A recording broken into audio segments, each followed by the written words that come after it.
All right, so let's see if we can get Melissa from Vivoo to join me. Give me 1 second, guys. All right, so while we wait, I'm going to talk about sort of what the markers. Hey, Melissa. Hi, Dr. James. How are you? Good. How are you? I was just kind of going over with everyone basically what the Vivoo test strips test for. So the 9 basically markers, and then I was about to dive into sort of like my results and basically what I learned from it. Sure. And I don't know if you've had like a similar type of response when you test your urine, but if I don't add electrolytes throughout the day, my urine sodium is always low, and that's because if you're eating a whole food diet, like pretty much it's devoid of salt. So if you're not adding back the salt, it's typically going to be low, and that's going to lead to dehydration. I don't know if you have noticed like similar things in your test results. Yeah, I mean, when I read your book, The Salt Fix, that really opened my eyes to that issue as well. In my results, my salinity is always low as well, and I think that's because I exercise quite a bit. I try and eat, fruits and vegetables grown near the sea coastal area, so they are higher in salt. But I need to add electrolytes to my water as well. Extra salt to my food, and that's not enough, so I do have to add electrolytes usually. Okay. So good to know it's not just me that has to add electrolytes to the whole food diet. And part of the reason is we just lose so much salt through so many different ways. Particularly, a lot of people don't really realize that coffee or caffeine is actually the reason why it's a diuretic. Is it actually causes a lot of salt loss. So for every 2 cups of coffee, you lose 600 milligrams of sodium. Yeah. And so that can actually lead to not just, dehydration or a lack of water, but also a lack of salt in water, which can drop blood volume. So the other thing I personally noticed too is that I am also not consuming enough water many times. And so this has really helped me get my hydration on point, especially in the summer when I'm sweating a lot and when I do drink a lot of coffee too. And then also, if I don't balance my animal foods with plant foods, the pH of my urine is low. It's definitely acidic. And I've published a couple papers on this topic. There's a lot of sort of people who talk about this, but diet does actually contribute to the body's acid load because the kidneys can only excrete a certain amount of acid before there is some retention. So it's helped me sort of increase and balance my animal food intake with my plant food intake. And I don't know if you've noticed the same thing, if you use it to change your diet too. So when I'm testing it and I find that my diet is alkaline, my pH is alkaline, I kind of at first, I'm like, should I be troubled by that? I do eat plant-based. And I noticed when I was doing a raw food cleanse just for a few days, I was trying to detox. After traveling, my pH was very alkaline. So, maybe we could talk about why it's important to monitor your pH, just even a few, it's a logarithmic scale. So even just going a little bit above, for example, today my pH was 9 when I took my test. And that was because, I had 2 big green smoothies. And, maybe we could talk about, I know for you were saying yours was acidic. Maybe we could talk about, just 1 or 2 numbers when you differ from 7.3 or, 7, 8, how that can affect our bodies, overall homeostasis. Yeah, so essentially, a healthy human kidney can excrete 40 to 70 milliequivalents of acid before there's retention of about 1 milliequivalent per 2.5 above that threshold. And then essentially, that can lead to potential issues where you have increased calcium loss from the bone and connective tissue and things like that. So it is important to try to balance the animal foods that you consume with some type of base. It doesn't have to be plant foods. You can consume alkaline bicarbonate or sodium citrate, either supplements or waters. If you're a carnivore, you can absolutely balance your pH through supplementation. But I've noticed that if I have a high animal food diet plate, as long as I consume about half a plate of like, let's say, organic potatoes or vegetables, it'll offset the acid load, or I'll just consume like 2 grams of sodium citrate, and that will balance the pH of the urine. That's amazing. I mean, if you think about it, like for cultures, we never usually really had huge plates of just plant-based food or meat. It was always a mixture. When I travel around the world, I try and eat a lot of the stews or like the food that the locals eat on their lunch hour. And usually it's going to be like, some kind of meat or some kind of animal product mixed in with lots of vegetables at an equal amount. So, not only does the fiber help with the cholesterol removal, but also with the pH balance. That's a really good point. I was thinking about for me, because sometimes my pH can go a little bit very, alkaline. What are the risks of maybe our population here, if we have any of our followers that have a very alkaline pH? What do you think could be some side effects of that? Well, there could be potentially, if you overdo it, there could be, if you go, typically your urinary pH would probably have to be like 9 or so for there to be like, probably some significant issues, or maybe even higher than that, to be fair. It's hard because we have data from pH in blood that actually would show potential risk. And that's typically when you go, a normal pH is 7.42. You really don't want to have a blood pH over 7.5. But actually, if you make the body more alkaline before athletic performance, you can actually improve athletic performance pretty dramatically and improve recovery. So you can actually load yourself with fairly high doses of sodium citrate and bicarbonate and get the blood pH to 7.45 to 7.5, and that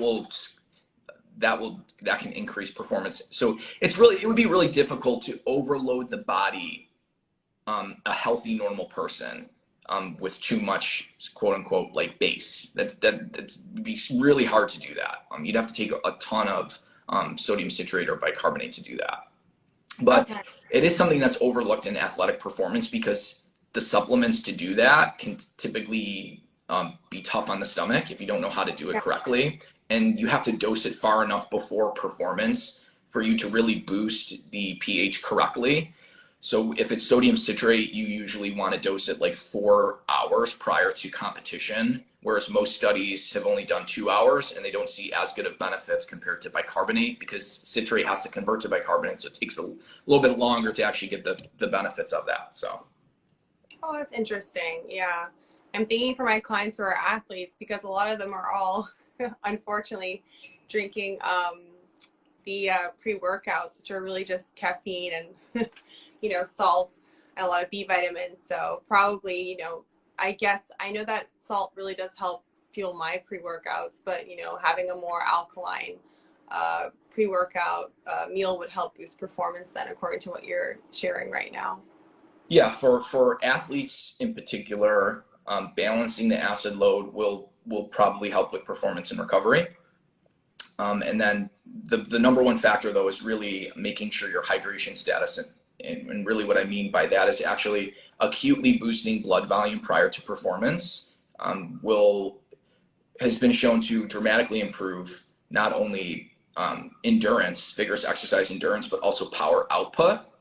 So essentially, the goal, at least to acutely boost performance prior to competition, is to consume a salt solution that is as salty as your blood in order to boost blood volume.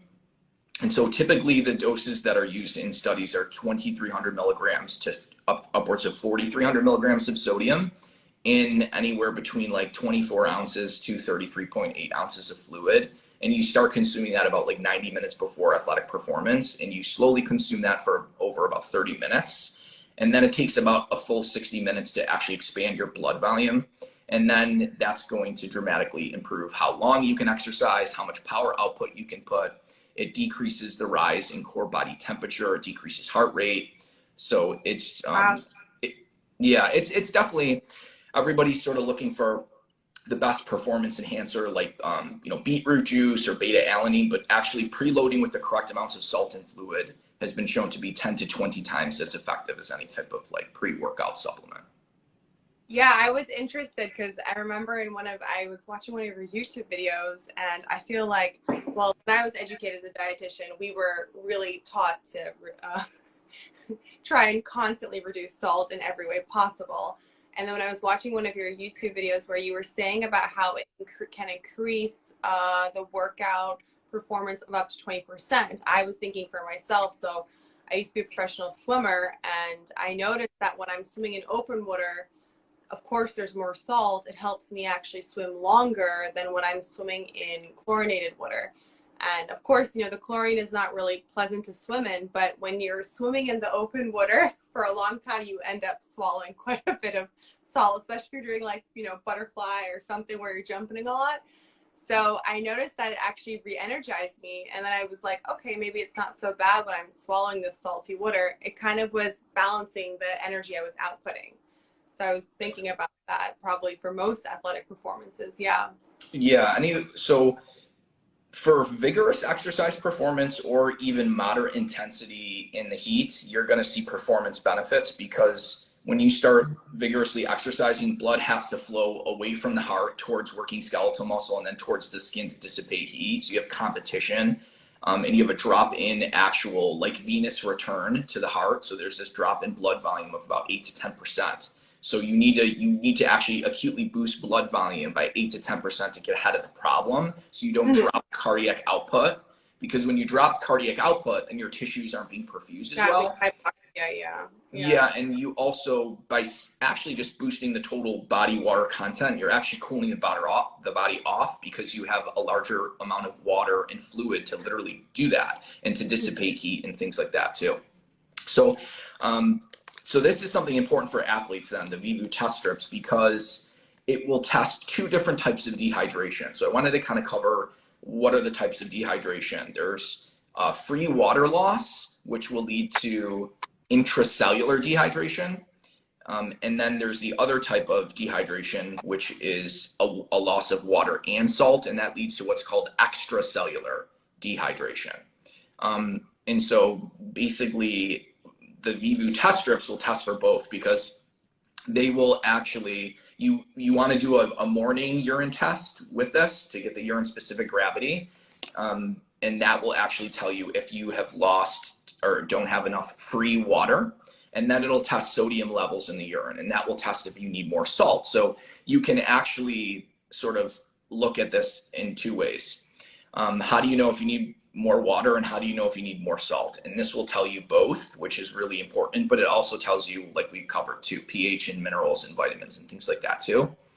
But you really don't want to use this as a spot urine test for urine specific gravity. It should be morning, because things like if you consume a lot of water right away, it could actually dilute the urine. You might appear hydrated, but it's just because your body's being flushed out of water.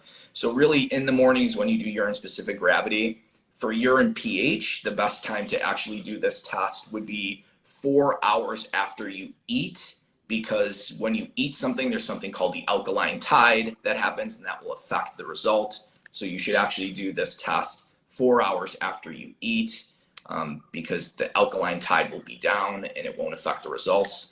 So again, if you're not sure if you're consuming enough salt, enough sodium, it tests for the sodium in the urine.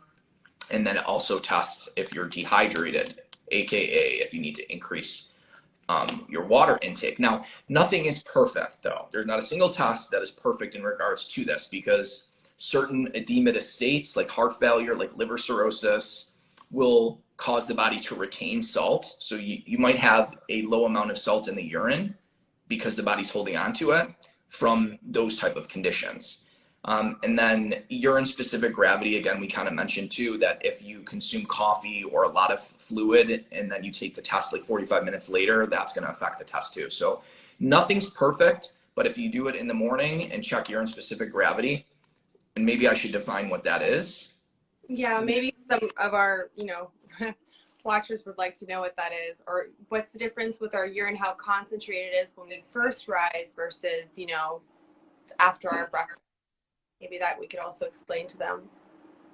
Yeah, so urine specific gravity is comparing the density of your urine to the density of water. So you want it to be denser than water because you want there to be electrolytes and solute in the urine, but you don't want it to be too dense where you're dehydrated.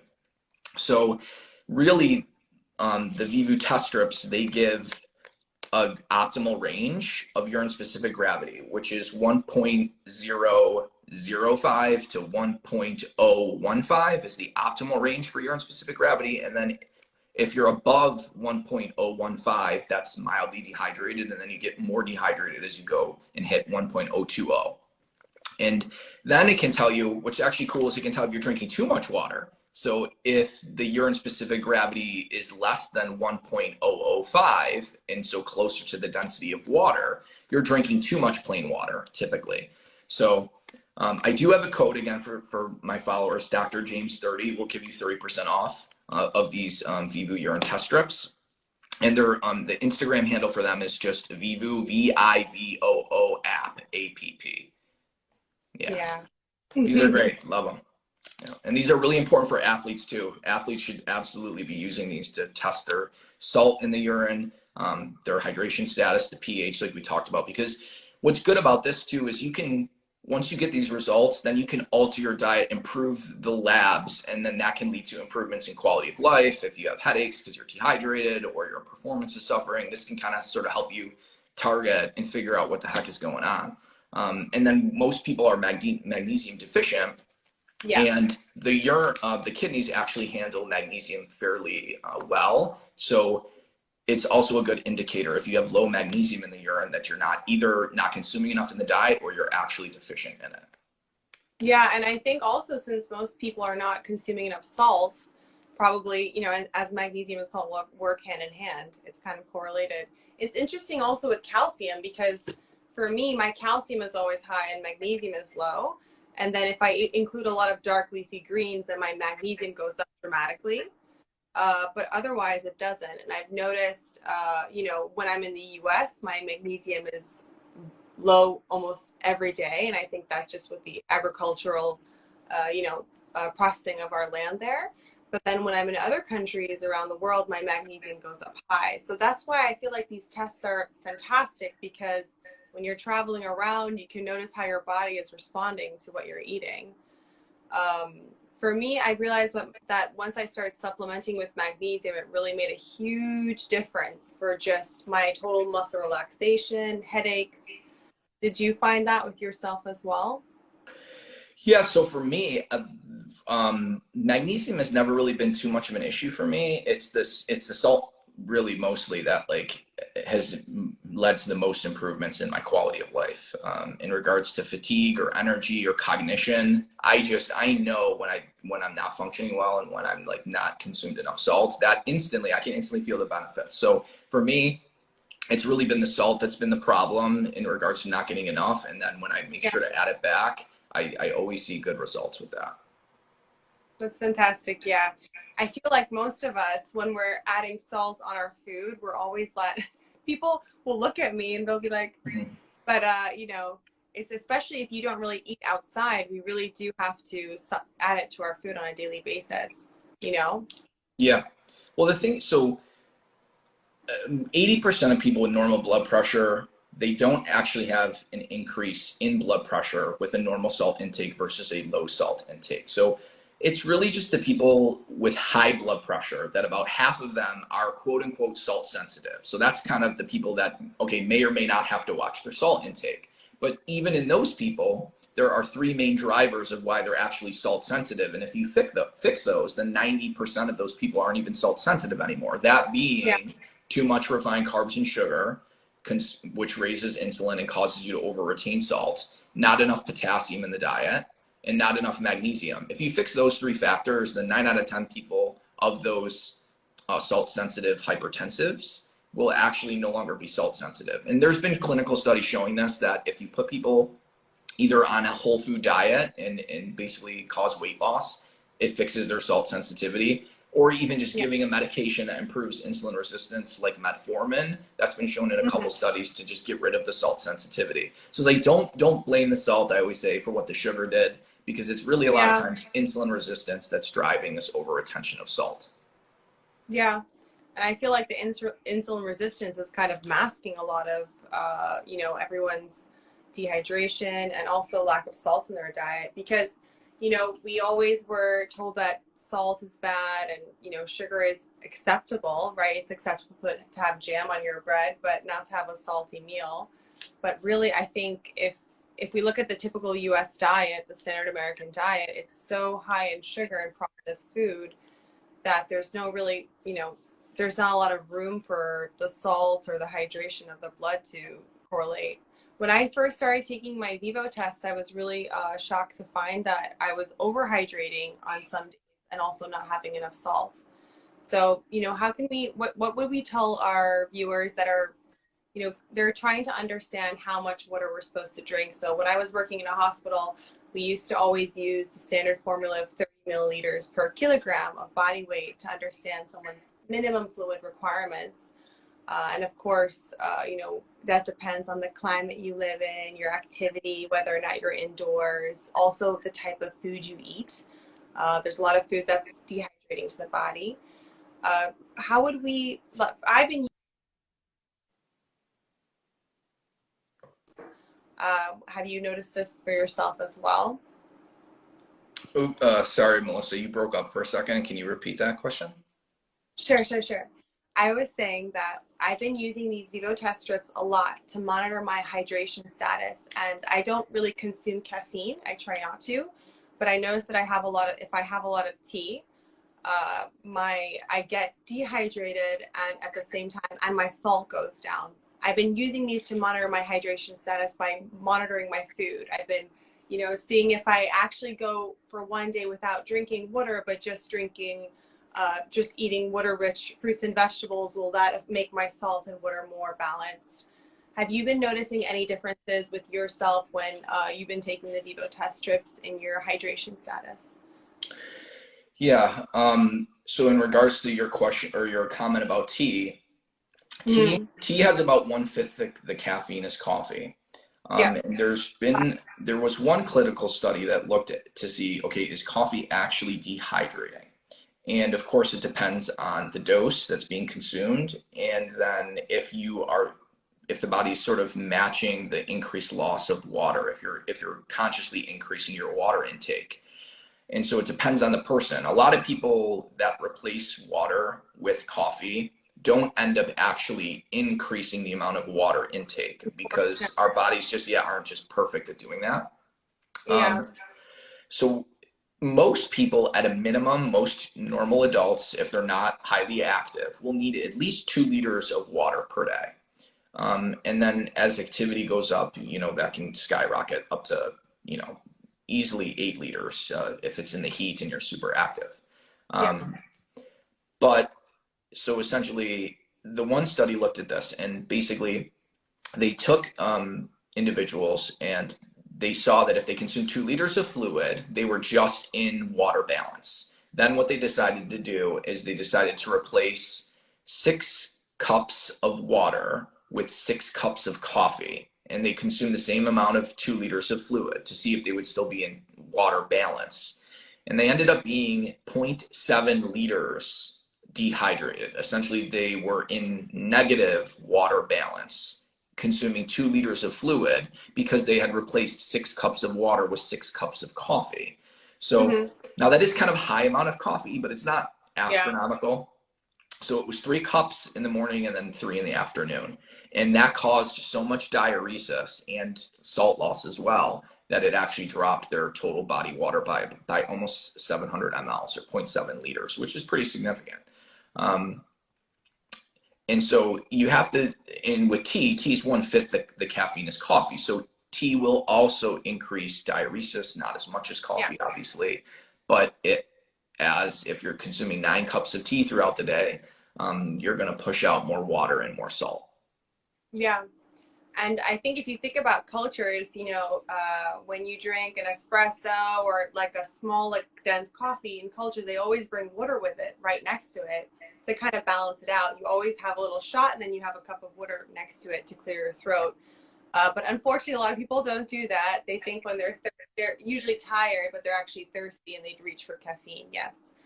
I want to also mention that I think for a lot of individuals, they're just drinking water, and they're feeling like they're not being hydrated. And I know a lot of my clients are always saying, I feel bloated, I have edema in my extremities, you know, why am I all puffy? I'm drinking so much water, I'm drinking 5 liters of water, etc., etc.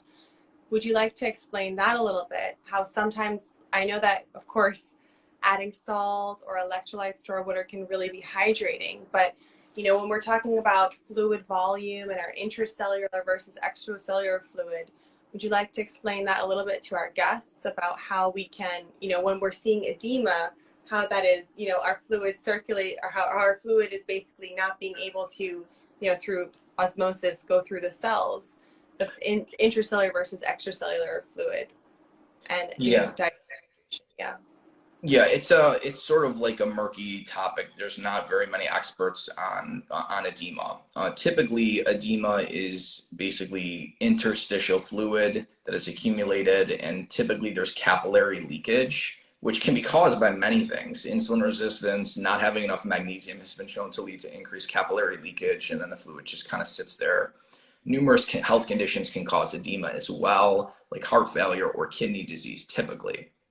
So you're not supposed to have edema if you consume a normal amount of salt. That's not a normal reaction, and that's telling you your body something is potentially going on. So that's, you know, work with your doctor to try to figure that out. Yeah. But you can even, there's been studies actually in the 1940s from a Dr. J. Peters. He actually noted that not having enough salt can actually lead to edema. So you need to be able to circulate blood and have good blood volume. And if you don't have enough salt, if you're severely depleted, that can actually cause swelling in the body, which most people don't sort of don't realize. And then having low sodium in the blood will push water intracellularly into the tissues, and you can have swelling as well from low sodium in the blood. So edema isn't just salt overload, which it can be, but it can actually be not enough salt because of how fluids shift based to protect sodium levels. Yes.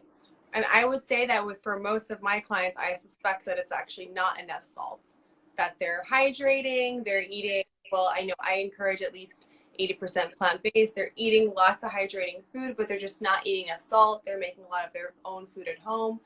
They're not consuming enough salt in their diet. You know, and also it's the type of salt they're consuming. You know, unfortunately, I would never really try and advise the powderized type of salts. I only use the type where you can freshly grind it, and also trying to make sure that you're getting a variety of different salts. You know, trying to get. I know that you were mentioning one salt type in your other videos, but I can't remember right now. But I try and always make sure I have a different variety, like, you know, some pink, some you know, black salt from different areas of the world, just to make sure that I'm getting different types of minerals. Yeah, and some people are commenting, you know, how much salt do I need in a day? And I can't give advice, but what I can say is that Test. test. Numerous prospective studies looking at hundreds of thousands of people, when they look at 24-hour urinalysis and they look at sodium coming out, which is a good reflection of intake, especially if you do multiple 24-hour urinalyses, indicates that basically around 1.5 teaspoons of salt per day, okay, so essentially like 3,500 to 4,000 milligrams of sodium, is associated with the lowest risk of all-cause mortality, the lowest risk of cardiovascular events. So that to me is typically what I try to target. And then basically if I'm working out vigorously for like an hour that day, I will typically add 1,000 to 2,000 milligrams of sodium to that normal salt intake. So when you start going really below 1 teaspoon of salt per day, that's when most people start to see a lot of problems. You get increases in heart rate, increases in insulin resistance, or you get something called orthostasis, where if you go from a seated to a standing position, you get really dizzy and you can faint and fall over. I used to have that 2 years ago. Yeah. Yeah, I mean, people with POTS, they'll tell you, which is postural orthostatic tachycardia syndrome. Like if they don't have, you know, a good amount of salt per day, they're, you know, they're at risk of, you know, fainting, essentially going from a seated to a standing position. Yeah. I see someone's writing in the chat box, iodized or sea salt doesn't matter. I would say it does matter a lot. You know, unfortunately, a lot of uh, food has been so processed, and then we try and add back minerals to it to make sure that it's adequate.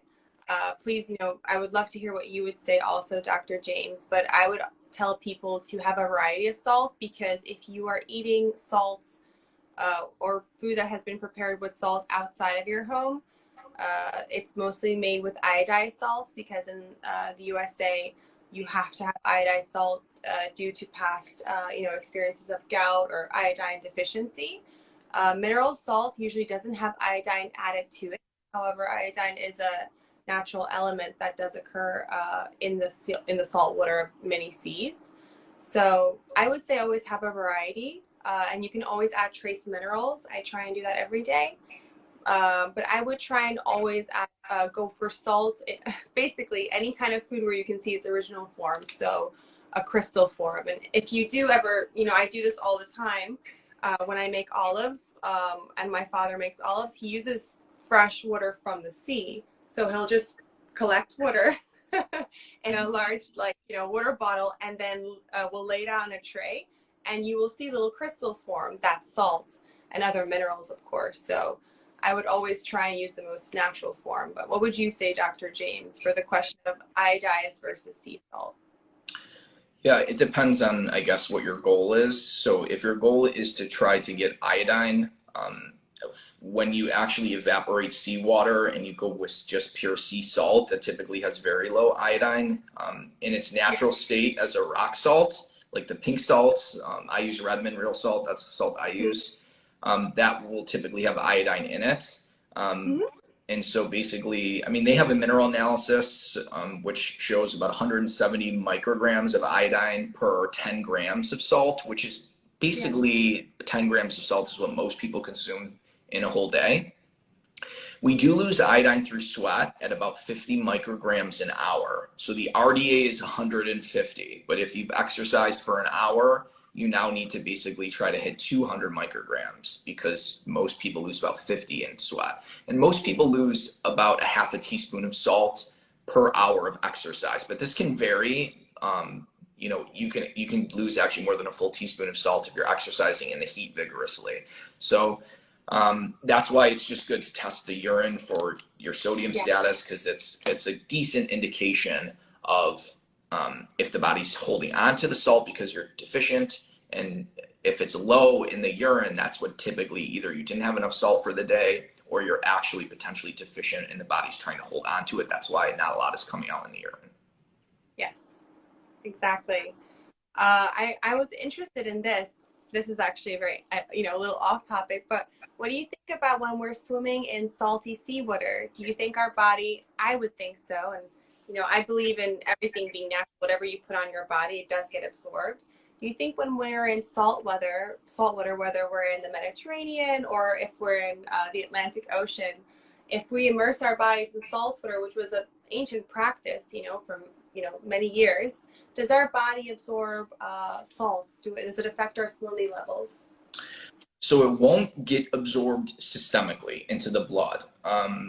If you were to go into the ocean and actually salt were able to absorb into your blood, that could be an issue, right? Because the saltiness of the ocean is super salty, but there is potential local absorption, but it's not going to get into the blood, but potentially locally, yes, because so many people will say if they use the Epsom salt baths that their muscles feel so much better. There's likely some type of local accumulation going on there.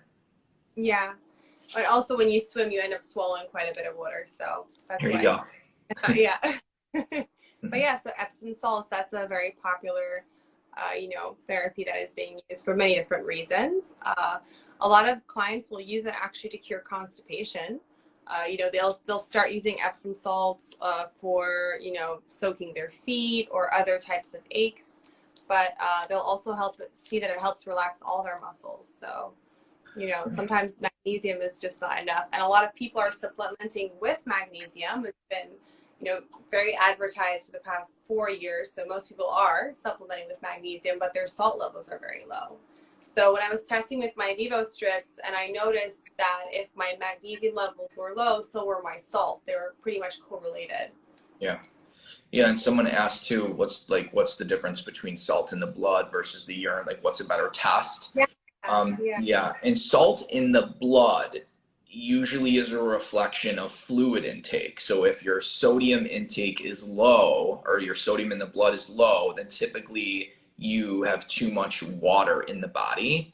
If your sodium is high, you don't have enough water, and it's indicating dehydration. So sodium in the blood is usually a reflection of water status. That's why urine sodium is actually a reflection of either intake or body status of salt. So urine is much better when it comes to testing sodium levels in regards to if you need more or not versus sodium in the blood. So I hope that helps. Yeah. I think a lot of people, when they start using Vivoo strips, and I would love for everyone here to, try them out, you will find that your salt levels are low, and it's really shocking because it's something that we're not used to hearing. Especially for me, it was, and I've been a dietitian for I've been in the nutrition field for more than 10 years. So, and your original question for in the blood versus in the urine, it really does affect your diet, and it really does depend on your diet and your lifestyle. So if you are working out, or if you are living in the heat, so right now I'm in like 95 degrees or 100 degrees Fahrenheit, and I'm working out 1 or 2 hours a day, I'm having to add salt to all my meals, in addition to increasing my hydration. What I also love with the Vivoo app is, of course, we talked about salt quite a bit, and hydration and magnesium. What other, parameters of the app have interested you? I would say, yeah, beyond the pH that we kind of discussed, I really thought the urinary pH was nice too. Yeah. The proteins are awesome because you can take supplements, check if there's protein coming out in your urine, and see if like you're overdoing B vitamins or something, and it's causing a little bit of protein to come out in your urine. So it's kind of cool. I like to use the strips to see, okay, if I'm introducing a new supplement, is this affecting my kidney status? Is this pushing out protein in the urine? So I'll definitely, use that for that. Yeah, and I mean, and in the long run, that could be damaging for our kidneys, right? To be doing so much work every day. And a lot of individuals are consuming more than enough protein.